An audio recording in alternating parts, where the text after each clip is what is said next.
quero que você abra a sua Bíblia em Romanos capítulo 12. Romanos capítulo 12, versículo 1.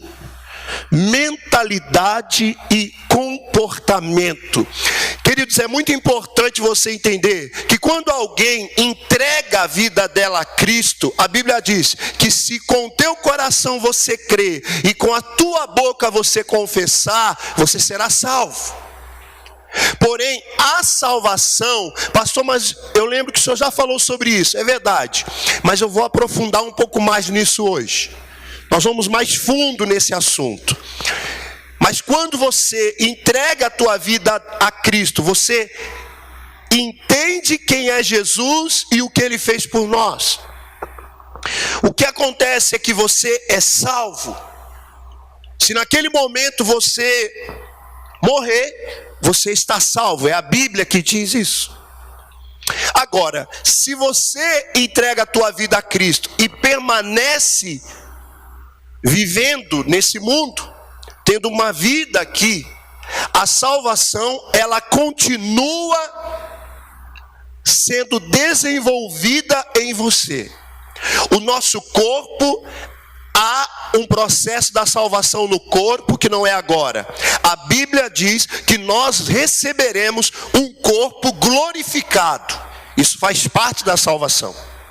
Agora, a salvação que ocorre na hora que você reconhece que é um pecador e que só Cristo pode te salvar. Reconhece o sacrifício de Cristo, que Ele é o Filho de Deus e por Ele a salvação chegou a você. O teu espírito naquela hora, ele é recriado. Naquele momento você está salvo. Porém, querido, pare para pensar que você vem à frente no momento de apelo e confessa Jesus como teu Senhor e Salvador. Você é preparado por uma equipe e daqui um tempo, alguns dias, ou às vezes algumas semanas, você vai e é batizado nas águas. Um ato físico que comprova uma obra espiritual. O velho homem morre, a natureza pecaminosa, ela é sepultada e é recriado um novo ser espiritual. Porém, mesmo você entregando a vida a Cristo, mesmo você descendo as águas, você entra num processo de salvação da tua alma. A nossa alma, ela é salva mediante a exposição à palavra e a prática da palavra. E quando a Bíblia fala sobre alma, ela fala sobre aonde reside as emoções. Aonde as emoções, sabe, é muito importante você entender isso. Embora nós não podemos deixar nossa alma nos governar, mas Deus nos deu uma alma. Não é errado ter emoções, amém? Deus nos fez seres com emoções, com sentimentos, mas nós não podemos ser dirigidos pelos nossos sentimentos. Nós temos que ser dirigidos pelo Espírito. E por isso, a maneira como realmente eu sou transformado é pela renovação da minha mente. É muito sério isso. É por isso que você vê pessoas que, embora elas já estejam há tantos anos frequentando uma igreja, tem coisas nela que não mudam. Você diz, mas faz tempo que você vai na igreja, mas não há mudança em você. Mas de verdade, se você olhar com atenção, algumas coisas mudaram nela. Mas a obra, ela precisa continuar. Diga comigo, a obra de Deus em mim, ela não pode parar. Sabe o que acontece com... Eu não sei se você já reparou, se você passa perto de uma casa que as pessoas compraram o terreno, prepararam os alicerces e começou a construir, mas no meio da obra, infelizmente, por questões financeiras, eles pararam.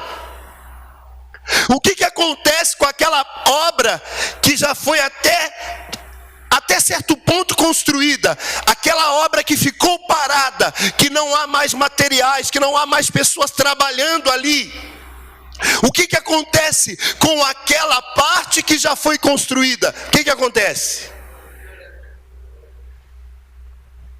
Começa a desmoronar, porque a chuva o sol, as próprias ferragens não podem ficar expostas, os tijolos. Sabe uma coisa muito importante? Todo lugar que parece abandonado se torna um lugar vulnerável para qualquer um entrar e depredar mais ainda. Então, de verdade, no que diz respeito à tua vida, no que diz respeito ao teu crescimento espiritual, no que diz respeito à tua vida com Deus, essa obra não pode parar. Porque se ela parar, aquilo que já foi construído, se você não vigiar, você pode perder. Olha o que diz aqui, Romanos capítulo 12, versículo 1. Portanto, irmãos, rogo pelas misericórdias de Deus, que se ofereçam em sacrifício vivo, santo e agradável a Deus. Este é o culto racional de vocês. E não se amoldem ao padrão deste mundo, mas transformem-se pela renovação da sua mente, para que sejam capazes de experimentar e comprovar a boa, agradável e perfeita vontade de Deus. O apóstolo Paulo começa dizendo: olha, por causa da misericórdia que Deus teve por você. Gente, de verdade, será que você consegue entender o tamanho da misericórdia que Deus teve por nós? No Velho Testamento, se eu não me engano, em Jeremias, ele diz: olha, as misericórdias do Senhor são a razão de nós não sermos consumidos, porque as suas misericórdias renovam-se a cada manhã, as suas misericórdias não têm fim. Você precisa entender o que é misericórdia. Misericórdia é quando alguém é perdoado de uma pena que ele merecia pagar, e alguém vai e tem misericórdia dele. Você errou e você merece essa pena, você merece a consequência disso, mas eu estou tendo misericórdia de você e eu te livro. A Bíblia diz que Deus, ele teve misericórdia de nós. Sabe, eu não sei se você consegue se lembrar quem era você antes de encontrar Cristo. Como era a sua vida antes de ter um encontro com Deus? Sabe que só tem duas pessoas que podem falar de você de verdade? É Deus, que sabe tudo de você e você. E por causa dessa misericórdia, porque eu sei quem eu sou, irmãos, eu sei tudo que eu já vivi na minha vida, eu sei, sabe, as pedras que eu já tropecei, as quedas que eu já tive, eu sei quem eu sou, eu sei os pensamentos que eu tenho, os sentimentos que eu tenho. Por isso que eu não tenho direito algum de julgar quem quer que seja, porque eu sei quem eu sou. Mas por causa dessa misericórdia, Jesus morreu na cruz, mas ele não tinha pecados. Pôncio Pilatos chegou ao ponto de dizer: eu lavo as minhas mãos, porque esse homem não há nada que possa condenar este homem. Mas não tinha mesmo. Ele morreu na cruz por causa dos pecados de toda a humanidade. Ele teve misericórdia. Era você que tinha que estar naquela cruz. Mas ele tomou o seu lugar, ele tomou o meu lugar, ele teve misericórdia de mim. De verdade, no cenário da crucificação, nós somos Barrabás. No cenário não, mas eu não sou um ladrão. Mas com certeza você tem outro pecado que te condenaria para aquela cruz, porque ele foi por causa dos nossos pecados. Naquele cenário, nós não somos Jesus, nós somos Barrabás, porque ele merecia ir para a cruz, mas o povo preferiu crucificar Jesus do que ele. Então, quando eu olho a misericórdia que Deus teve de mim, de verdade, olhe para mim aqui. Tem muitas pessoas aqui que, se fossem sinceros com Deus, até antes de você conhecer a Cristo, se você voltar no tempo e analisar algumas situações que você viveu, você vai dizer: quantos livramentos Deus me deu. Quantos livramentos Deus me deu. Quantas coisas que era para eu ter me perdido, era para eu ter morrido, era para ter acontecido algo muito pior. E de repente, parece que alguém foi lá e me livrou. E sabe o que é o mais legal, queridos? É que a Bíblia diz que todo dia, quando o sol ele nasce, a misericórdia de Deus se renova sobre você e sobre mim. Porque as misericórdias dele não têm fim. Agora, por causa dessa misericórdia, de saber quem eu era, de saber o que Deus fez por mim. Quantas coisas, irmãos, que se Deus não tivesse intervido com misericórdia na tua vida, aonde que você ia estar agora? Talvez em algum momento você chegou a pensar, eu acho que eu nunca mais vou conseguir ser alguém, fazer algo. E Deus te livrou e sabe, olha que coisa linda, o Espírito Santo está falando para mim aqui. Deus te livrou e Ele começou a escrever uma nova história para você. E você diz, poxa, quando eu olho para trás, eu nunca imaginava que ia estar vivendo o que eu estou vivendo hoje. Mas Deus teve misericórdia de você. E o Paulo está dizendo assim, por causa dessa misericórdia, ele está dizendo assim, se ofereçam como sacrifício vivo. Sabe, o sacrifício vivo, quando ele fala do culto racional, quando ele diz assim, um sacrifício vivo e santo, que é o vosso culto racional, ele está dizendo o seguinte, o sacrifício vivo é uma vida de louvor a Deus, é uma vida onde o sacrifício naquela época era uma oferta que as pessoas ofereciam, amém? Amém? Então quando ele fala que agora o sacrifício somos nós, é que a nossa vida tem que ser uma oferta que agrada a Deus. A minha vida, quando Deus olha para mim, Ele tem que dizer, essa é uma oferta que sobe com um cheiro suave para mim.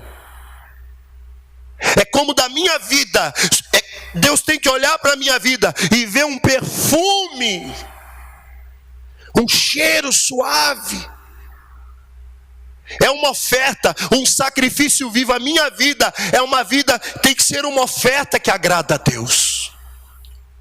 Mas não é só um sacrifício, porque realmente só vai haver sacrifício se houver morte. E aonde que vai ter morte na sua vida? A morte do teu ego, a morte do teu eu, a morte da tua vontade, a morte dos teus pensamentos egoístas, a morte das minhas opiniões próprias.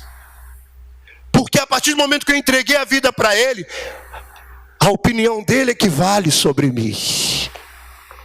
Então só existe sacrifício onde há morte. E essa morte não é mais por isso que o sacrifício é vivo e não morto. Por isso que o sacrifício é vivo, porque não é mais a morte do teu corpo. Porque quando você fala carne, a pessoa bate assim, né? É ou não é?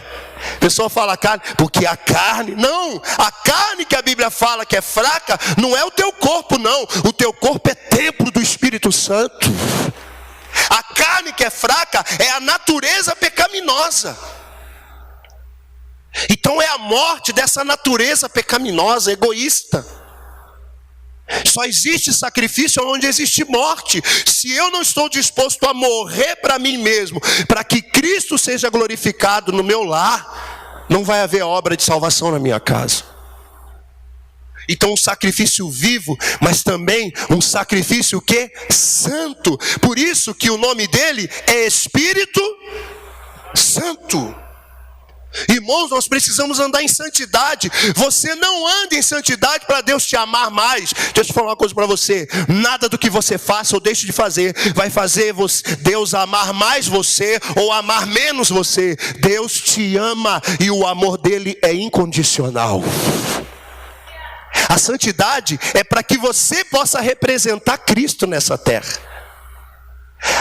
Viver em santidade é para que as pessoas olhem em você e vejam o caráter de Deus. Santidade, querido, não é para Deus te amar mais. Santidade é para que você, sendo alguém santo, Ah, mas é perfeito ser santo, é ser alguém perfeito? Não, ser santo é alguém que é aperfeiçoado. É alguém que busca cada dia se parecer mais com Ele. Um sacrifício vivo e santo. Irmãos, o pecado te afasta de Deus. Sabe, você precisa resolver isso na sua vida. Tem algumas coisas que vão te afastar de Deus. Ele quer uma vida como uma oferta, mas uma vida santa. Quem está entendendo, diga amém. Sacrifício santo, sacrifício vivo e santo, e agradável a Deus. Sabe quem você tem que agradar mesmo, irmãos? Em primeiro lugar, tudo que você fizer, você primeiro tem que se perguntar: será que Deus está feliz com isso que eu estou fazendo? Será que Deus está se agradando? Porque eu tenho que agradar a Ele primeiro. Quando você começa a agradar mais as pessoas do que a Deus, você está deixando o homem sentar no trono que só Deus pode estar no teu coração. Sacrifício vivo, santo e agradável a Deus, que é o vosso culto racional, que é a verdadeira adoração. A verdadeira adoração não é esse louvor que você cantou aqui. Esse louvor é muito bonito, mas não adianta nada você louvar a Deus aqui, emprestar a tua boca para louvar a Deus aqui, e quando você sair daqui, você emprestar a tua boca para murmuração. Repita comigo: murmurar é louvar o diabo. É verdade. Murmuração é louvar as trevas, não é louvar a luz. Louvor não é só cantar. Louvar significa exaltar as qualidades de alguém. Louvar a Deus não é só cantar aqui. Louvar a Deus é quando você sair daqui e de repente você se lembrar que essa semana você precisa resolver um problema muito sério. Da tua boca não sai derrota, da tua boca não sai murmuração, da tua boca sai louvores a Deus. E sabe qual é o louvor que sai? O meu Deus é poderoso para suprir todas as minhas necessidades. Adoração não tem nada a ver com música. Adoração é um estilo de vida, é viver uma vida aonde Deus recebe toda a honra, toda a glória, aonde Ele é exaltado pelo meu modo de viver. E Ele diz: não se amoldem ao padrão deste mundo. Irmãos, olhe para mim. A Bíblia diz que a igreja de Jesus é o sal da terra. A Bíblia diz que a igreja de Jesus é a luz do mundo. Irmãos, nós temos que fazer a diferença lá fora. Nós não podemos aceitar viver num padrão desse sistema pecaminoso, desse sistema egoísta, onde as pessoas vivem lá fora. Sabe, nós deveríamos chegar ao ponto, se o teu vizinho está passando uma luta, você está lá assistindo um Fantástico, ou está lá conversando com a sua esposa, e o vizinho começa a quebrar o pau, xingando. Você já viu isso? É uma coisa horrível. Esses dias eu fui visitar um casal de discípulos nossos. Quando eu entrei no prédio, estourou uma briga dentro do apartamento. É horrível, você já viu isso? É uma coisa horrível, dá até uma aflição no seu coração. O que eu faço? Quando eu entrei no elevador, eu falei: em nome de Jesus, eu não aceito essa ação do diabo contra essa família. Porque as pessoas podem até divergir de opiniões, as pessoas às vezes podem até não estarem concordando com alguma coisa, mas quando começa a se instalar dentro de um ambiente familiar, gritarias, violência, isso aí não é Deus não. E vou dizer mais para vocês. Eu estou conversando muito com os obreiros dessa casa, que nós temos que parar de querer vencer coisas espirituais com coisas naturais. A Bíblia que diz que o mundo espiritual é real. Você não crê na Bíblia? Você crê em Jesus, porque a Bíblia fala de Jesus. Mas você não crê em Jesus, naquele que ficou expulsando demônios? O mal existe e não temos que ter medo dele, porque maior é o que está em nós do que o que está no mundo. Mas você tem que aprender a guerrear. Porque eu nunca vi uma luta que você só apanha que você vai ganhar. Não sei nos filmes, né? O cidadão quase morre, né? É assim ou não é no filme, não é assim? O herói, já tô vendo uma luz. Aí levanta e vence. Irmão, a vida real não tem nada a ver com filme, não. Entra num ringue daquele de MMA e deixa ele bater em você. Ele te dá uma, você... Glória a Deus. Slow motion. Uau. Tu vai deitar na lona, meu irmão. No mundo espiritual, se você ficar só apanhando, você vai cair. O que o Davi fez quando o gigante se levantou? Ele se preparou. Primeiro que já estava preparado, verdade ou não é? Ele veio para cima, o Davi foi para cima também. Catou a pedrinha lá e foi. Ou seja, eu estou sendo atacado e vou ficar, Deus te abençoe, Jesus te ama. Começamos a repreender aquilo ali. O mundo espiritual é real, querido. Não é brincadeira, não. O mundo espiritual é real. Nós temos que fazer a diferença. Não se amoldem ao padrão desse mundo. Tem que chegar ao ponto de o vizinho estar quebrando o pau lá e você ali repreendendo, orando. Aí na primeira oportunidade que uma vizinha de repente chega para você, minha irmã, e fala para ela: nossa, desculpa, você viu as brigas que aconteceram lá em casa? Eu não sei o que fazer com o meu casamento. Que bom que você falou. Você quer ajuda? Quero. Começa a caminhar comigo e começa a olhar para o meu casamento, que você vai ver como que deve ser feito para ter um casamento abençoado. Começa a andar comigo, que você vai ver como que faz para ter um casamento abençoado. Porque eu estou aprendendo todos os domingos, todas as semanas, como ter um casamento abençoado. Eu estou aprendendo. Sabe, nós tínhamos que chegar ao ponto das pessoas lá de fora, irmãos, quando estiverem sofrendo com seus filhos: eu não sei o que fazer com meu filho. Vem cá, querida, deixa eu te ajudar. Meu filho é uma bênção. Mas eu tive que aprender. Eu tive que aprender a lidar com o meu filho na palavra. Vem cá. Ah, eu tenho meu filho que ele tá perdido. Sabe que na maioria das vezes acontece com os pais na igreja? Quando um filho começa a dizer: pai, eu tô com um amigo lá na escola. Peraí, de onde que ele veio? Tem que ter cuidado. Ele não é uma boa influência para você. Não anda com ele. Eu entendo os limites que deve haver. Mas na verdade quem tinha que se preocupar era o pai do amigo dele, de começar a ficar perto do seu filho. Porque o seu filho está tão cheio de Deus, que Deus vai começar a invadir a vida daquele amigo dele. Só que a gente tá tão preocupado com as trevas, que nós esquecemos que nós estamos cheios da luz. Aí você tem medo. Aí você começa a dizer: pastor, ora por mim, porque acabou de entrar uma nova funcionária. Acabou de entrar uma nova funcionária lá na empresa. E a primeira coisa que ela fez já foi pegar uma imagem lá do preto velho. E tem coisa que você vê que tem coisa que eu não entendo. Tem o preto velho, porque não tem um branco velho também? Tem umas coisas que eu não entendo, irmão. Ah, tudo bem, não vou mexer com isso não. Aí pegou lá já uma imagenzinha do preto velho, da macumba, e colocou lá: ai, pastor, ora por mim, misericórdia. Ué, você está preocupado? É ela que tinha que estar preocupada. De falar: nossa, eu fui trabalhar num lugar, você nem imagina, tem uma pessoa lá que eu acho que é cristã.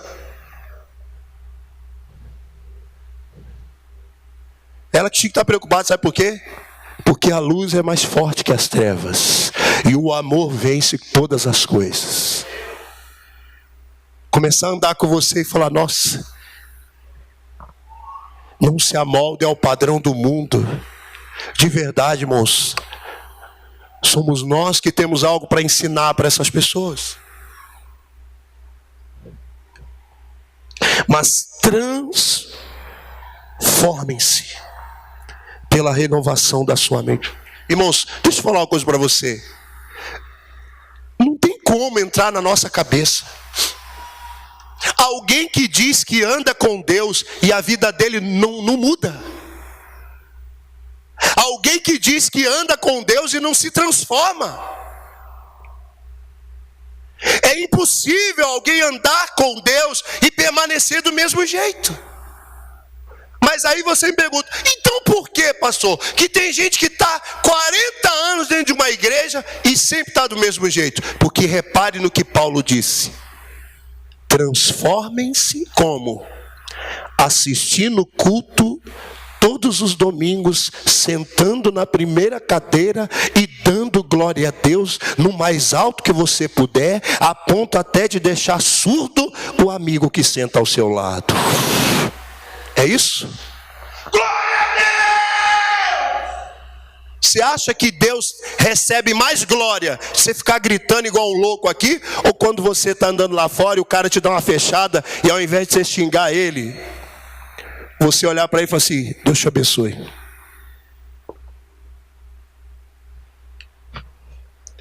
Você pode ficar gritando aqui, glória, glória, glória, glória, glória, e Deus está falando assim, não estou entendendo o que você está fazendo.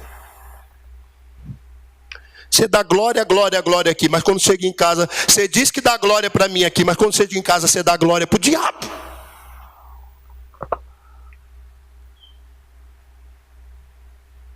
Transformem-se. Não tem como, irmãos. É por isso que a gente não consegue entender. O IBGE, o censo diz que a igreja evangélica é que mais cresce no Brasil. E você vê lugares que tem um índice altíssimo de evangélico, mas continua cheio de gente passando fome, cheio de gente sofrendo. Gente, de verdade, eu não quero que você aplaude eu não, porque isso que os jovens nós fizemos hoje é um pouquinho. Mas posso falar uma coisa para você? Está cheio de gente aí, sofrendo, esperando alguém. Você sabe o que um senhor disse para nós?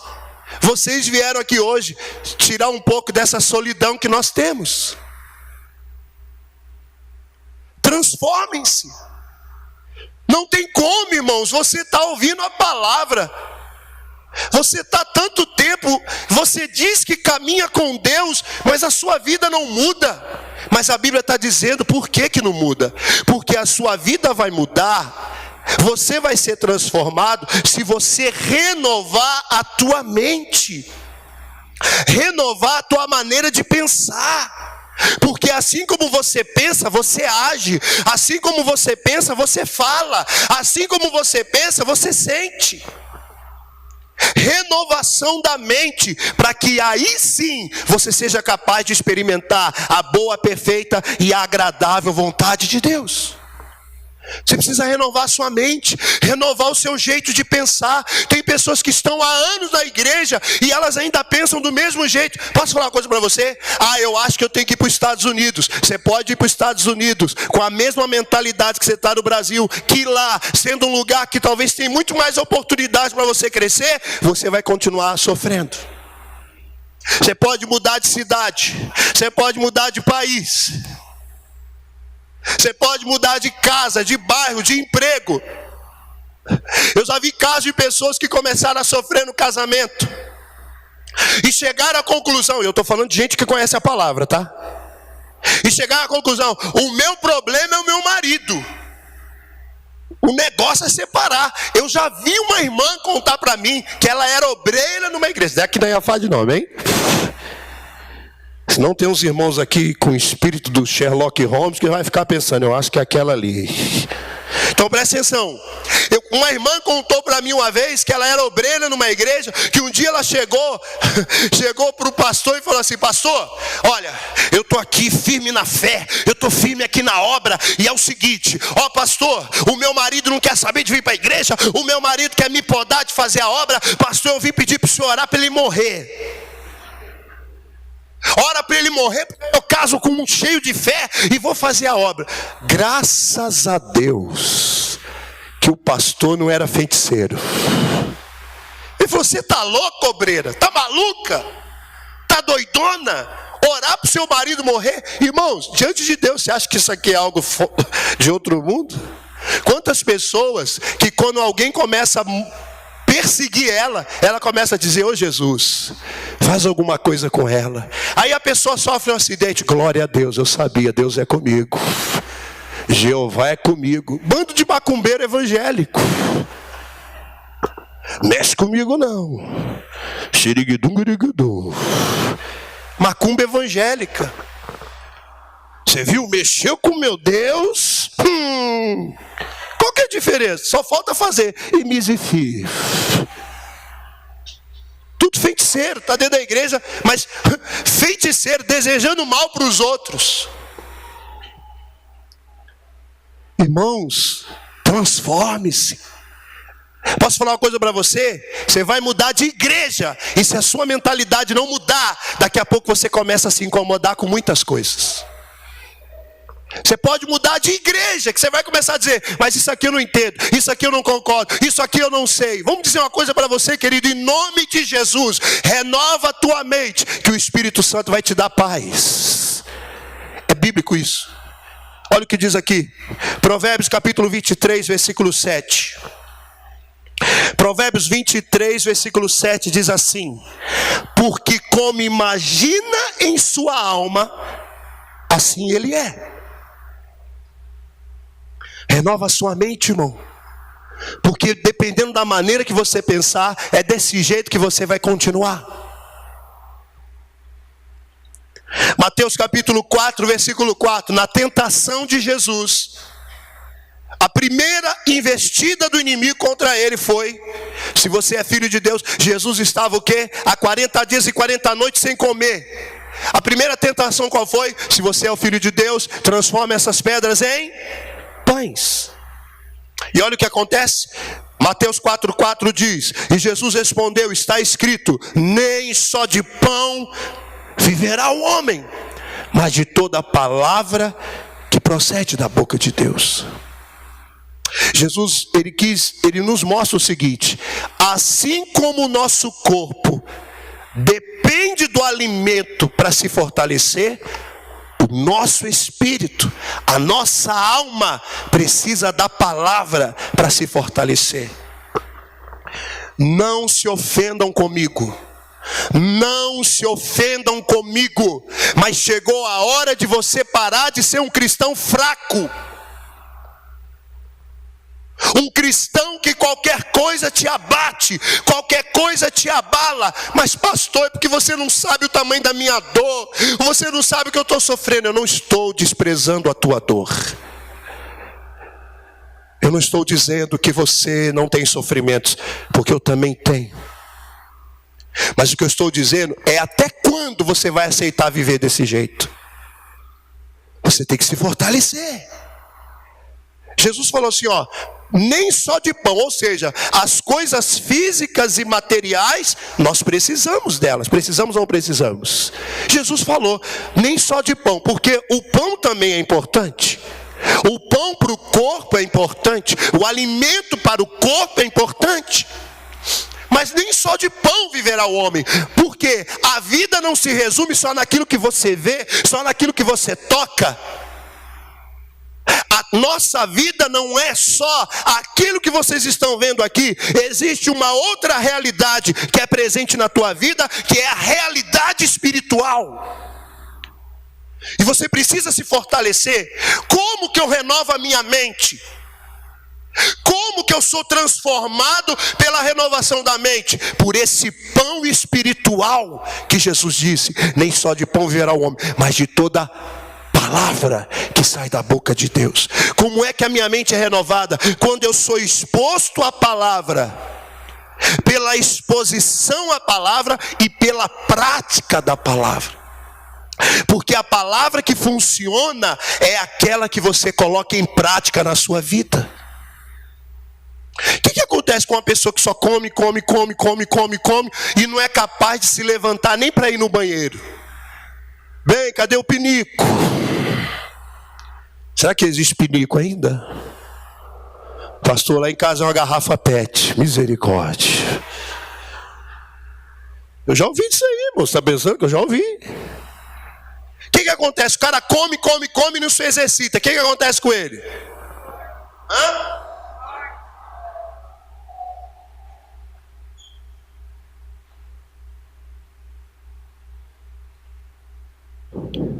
Ele fica lento. Está cheio de gente assim na igreja. O problema é que ele vem no culto, come, mas não exercita, mas não coloca em prática, vai ficando um crente pesado.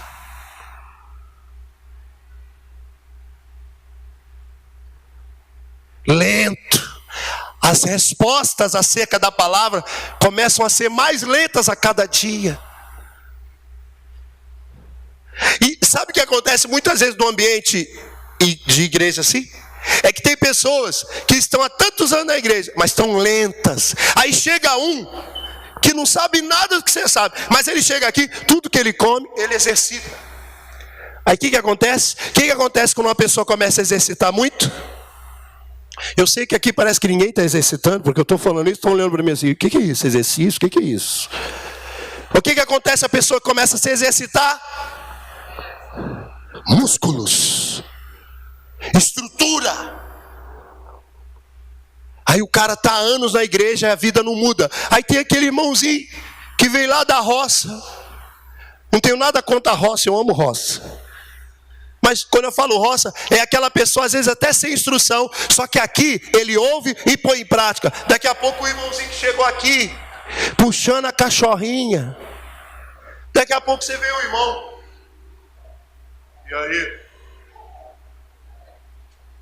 Rapaz, irmão, e você está lá? Rapaz.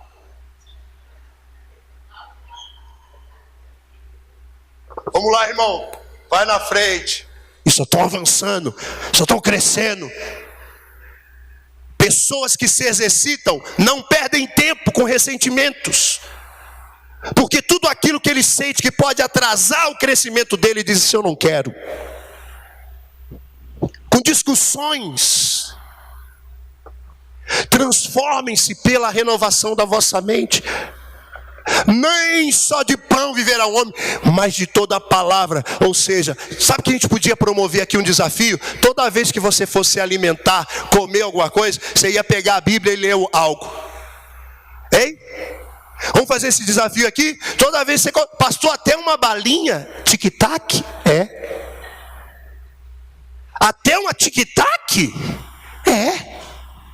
Vou alimentar o corpo, eu vou alimentar o espírito também.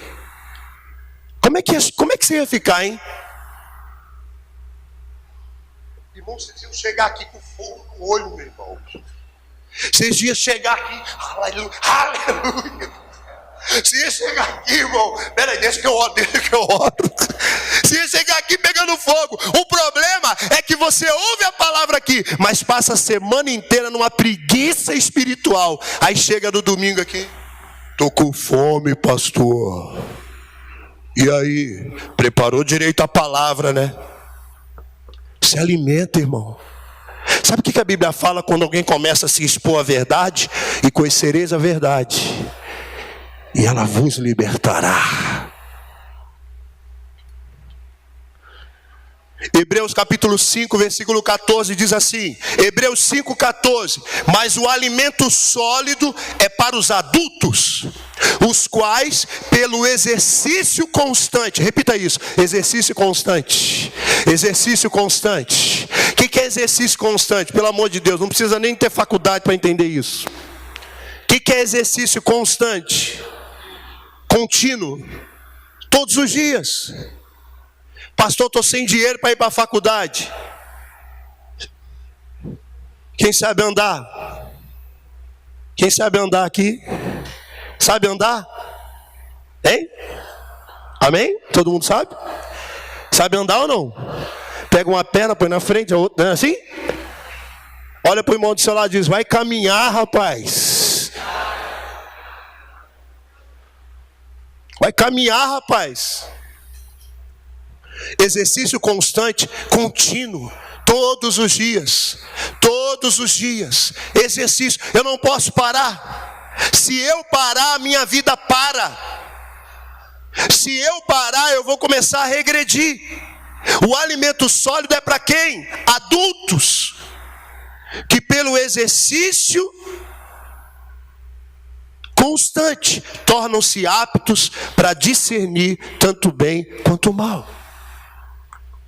Sabe que se você não exercita a tua vida espiritual, você não vai conseguir discernir o bem do mal. Você não vai conseguir entender realmente o que é certo ou errado, porque vai ter momentos que você vai jurar que você está certo, mas você está errado, porque você está olhando aquela situação com a perspectiva da carne e não do espírito. Eu consigo discernir o bem e o mal pelo exercício constante que eu tenho, por estar me alimentando com alimento sólido. Um pouquinho antes ele fala que o leite é para criança. Pessoas que o pastor não pode pregar uma palavra um pouco mais sólida. Eu não concordei muito com aquilo. Eu acho que o pastor ele foi meio pesado. Atos capítulo 4, versículo 13. Atos 4, 13 diz assim: vendo a coragem de Pedro e de João, e percebendo que eram homens comuns e sem instrução, ficaram admirados e reconheceram que eles haviam estado com Jesus. Pedro e João estavam no sinédrio perante as autoridades. E eles falando com tanta ousadia, com tanta coragem, a Bíblia diz que aqueles homens doutos, cultos, letrados, a Bíblia diz que eles, percebendo que aqueles homens eram homens comuns e sem instrução, eles ficaram admirados pela ousadia que aqueles homens tinham. E eles reconheceram: esses homens estiveram com Jesus. Querido, de verdade, você pode vir todo domingo aqui, mas o que vai realmente constatar para a tua família, para os seus amigos e para as pessoas que se relacionam com vocês e comigo, que nós realmente estamos com o Cristo, é o nosso comportamento. O nosso comportamento. Mentalidade e comportamento. O seu comportamento é fruto da tua mentalidade. A sua mentalidade é que dirige o seu comportamento. Filipenses capítulo 4, versículos 6 e 7. Filipenses 4, 6 e 7. Não andem ansiosos por coisa alguma, mas em tudo, pela oração, diga oração, e súplicas, e com ação de graças, apresentem seus pedidos a Deus. E a paz de Deus, que excede todo entendimento, guardará o coração e a mente de vocês. Olha o que a Bíblia fala, olha o exercício constante. Pare de andar ansioso. Tem traduções que dizem: não se preocupem mais com essas coisas. Mas ao invés de eu me preocupar, o que eu tenho que fazer? Eu preciso, em tudo que me aflige, tudo que me perturba, tudo que me atrapalha, eu preciso, através da oração, colocar diante de Deus. Mas exercício constante de oração. E ele fala com súplicas, mas também com ações de graça. Ou seja, não é ficar com aquela oração da sofrência. Já viu a oração da sofrência? A oração da sofrência é que você começa a orar e você só sabe falar de sofrimento com Deus. Eu estou que não aguento, Deus. Jesus, me ajuda. Jesus, meu casamento está uma droga. Jesus, eu não aguento mais meu marido. Leva ele, Jesus. A Bíblia não fala que é para você só apresentar os seus pedidos, suas súplicas a Deus, mas ele diz que tem que ser com ações de graça, ou seja, com um coração agradecido. Porque não é pelo motivo de nesse momento você talvez está enfrentando alguma luta, que quer dizer que você nunca teve vitórias na sua vida, que nunca Deus se manifestou sobre a tua vida. É com ações de graça, com o coração agradecido. Pai, tu és bom, tu és maravilhoso. Pai, o Senhor até aqui tem sido comigo. Pai, eu coloco diante do Senhor essa situação. É pela oração. Não adianta ficar ansioso, não adianta ficar preocupado. A Bíblia não manda você se preocupar, a Bíblia manda você meditar na palavra. Sabe o que é meditar? Quem quer aprender a meditar aqui? Eu ia falar só terça-feira, isso eu vou falar agora. Quem quer aprender a meditar? Pastor, meditar e ficar lá? Não. Quem quer aprender a meditar aqui? Faça com a palavra aquilo que você faz com os problemas. Você pensa tanto em problema que daqui a pouco você está falando sozinho. É verdade ou não é? Hein? Você pensa tanto em problema que você está assim. Você está dirigindo, aí para no semáforo, você está pensando tanto em problema, e a janela está aberta e a pessoa está observando. Você está assim, não, mas eu tenho que pagar essa conta, não está fácil. Mas a semana vence a conta, eu tenho que pagar. Aí a pessoa está do lado. Está doidão. Você tem que pensar tanto na palavra a ponto de você começar a confessar a palavra. A ponto da palavra começar a sair da tua boca. Meditar é pensar naquilo que a Bíblia diz. Se preocupar é ficar pensando em problemas. Fala a verdade, se pensar em problema resolvesse alguma coisa, todos os seus problemas já tinham sido resolvidos. É verdade ou mentira? Tem uns que às vezes viajam quase para Nárnia, é verdade ou não é? Ficam lá assim, ó. Ô bem, então tem que jogar o lixo fora. Tudo bem, depois eu compro. Ou bem, leva o cachorro para passear. Filho, vai tomar banho. O cara está tão no mundo da lua, pensando em problema, que ele perde a vida familiar. Cadê os casais? Vocês não vão ficar chateados comigo, não? Metade, né? Cadê os casais? Levante a mão. Cadê os casais? Você fica pensando muito em problema, irmão.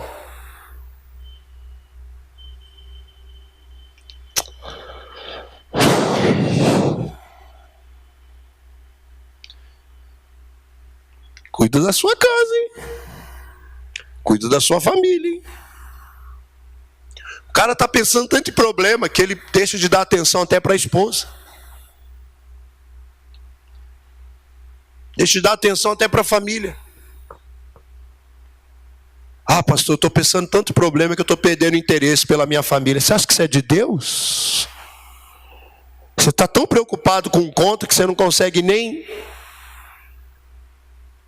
dar atenção para a sua esposa? Você acha que isso é de Deus? Pela oração. Pela oração.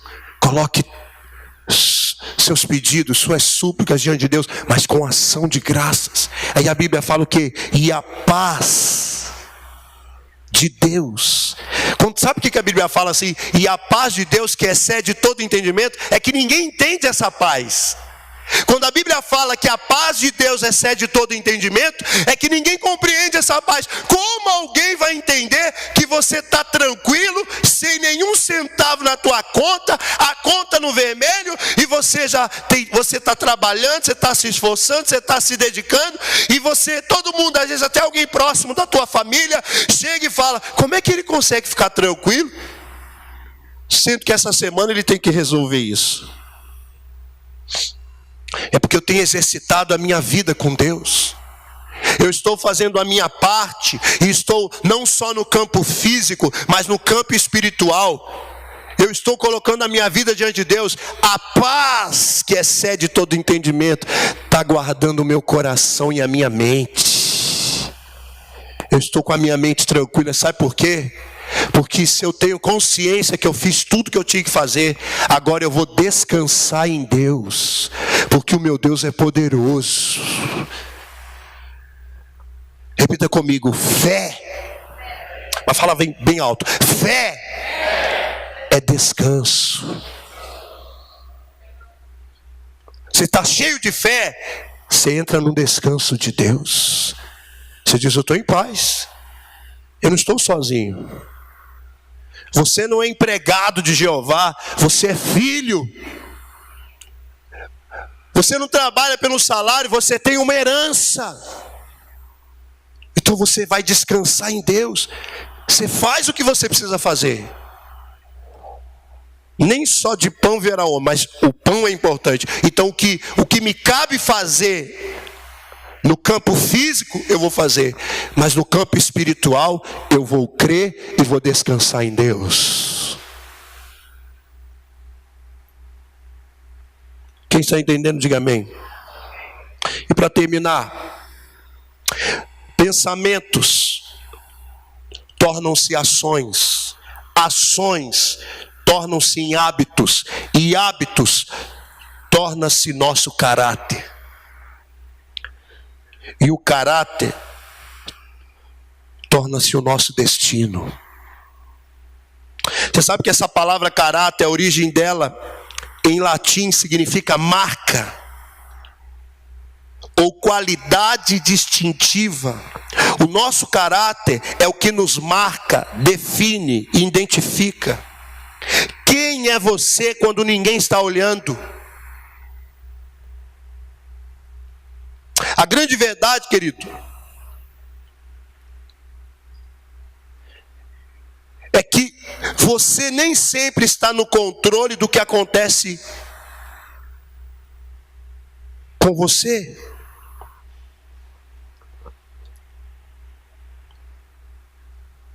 Eu não posso controlar as coisas que às vezes acontecem comigo, mas eu posso controlar a minha reação a essas coisas. Quem está entendendo, diga amém.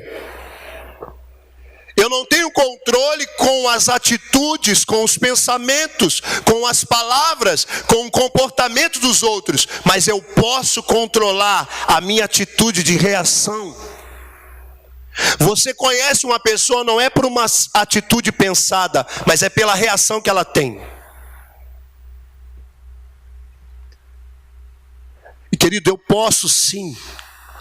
A única coisa que você pode controlar 100% do tempo é a sua atitude. A minha atitude, querido. A minha atitude é resposta, muitas vezes, da minha mente. A Bíblia usa a palavra mente mais vezes para descrever sua atitude do que ela de fato usa a palavra atitude. Mas entenda bem uma coisa: o que você pensa conduz às suas ações. As suas ações conduzem os seus hábitos, e os seus hábitos formam o seu caráter, a sua marca. Nós precisamos renovar nossa mente. De verdade, querido, isso não tem nada a ver comigo. Isso não tem nada a ver com a IAFAD, isso não tem nada a ver com a igreja evangélica, isso não tem nada a ver com a corrupção do mundo. Aquilo que diz respeito à tua maneira de pensar, isso não tem nada a ver com Deus, tem a ver com você. Não é Deus que vai mudar isso, é você que tem que decidir mudar. É você que tem que tomar uma postura e dizer: peraí, eu não posso pensar assim, eu não posso me dirigir desse jeito. Nós precisamos mudar o nosso jeito de pensar. Amém? Vamos ficar de pé em nome de Jesus.